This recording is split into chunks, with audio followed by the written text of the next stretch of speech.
સાબરકાંઠા જિલ્લાના પ્રાંતિજના બોરિયા સિત્તોડામાં આવેલ બ્રહ્માણી માતાજીના મંદિરે આજે લોકમેળો ભરાયો હતો, જેમાં બોરિયા ગામમાં છેલ્લા ઘણા વર્ષોથી પરંપરાગત રીતે બ્રહ્માણી માતાજીના મંદિરે લોકમેળો ભરાય છે, જેના ભાગરૂપે સવારે શણગારેલા વાહનોમાં ડીજેના તાલે વાજતે ગાજતે બ્રહ્માણી માતાજીની શોભાયાત્રા કાઢવામાં આવી હતી। આ શોભાયાત્રામાં અનેક માઈ ભક્તો તેમજ યુવાધન જોડાઈ અબીલ ગુલાલથી રંગાઈ ગયા હતા, જ્યાં આખું ગ્રામ બ્રહ્માણીમય બની ગયું હતું।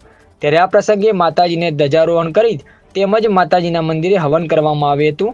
વધુમાં અહીં લોક માન્યતા મુજબ જે દંપતીનું બાળક બોલતું ના હોત તો શ્રદ્ધા સાથે માતાજીની બોનની માનતા રાખે છે અને માનેલી માનતા પૂર્ણ થતાં માઈ ભક્ત દ્વારા પ્રસાદી રૂપે માતાજીને બોર ચઢાવવામાં આવે છે, જેને લઈને બ્રહ્માણી માતાજીને બોરિયા માતાજી તરીકે પણ ઓળખવામાં આવે છે। ત્યારે આ લોકમેળામાં ખાણીપીણી, રમકડાના સ્ટોલ તેમજ બાળકો ચકડોળમાં બેસી આનંદ કિલ્લોલ કરતા જોવા મળ્યા હતા।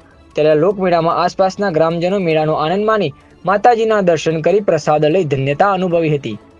અહેવાલ અલ્પેશ નાયક,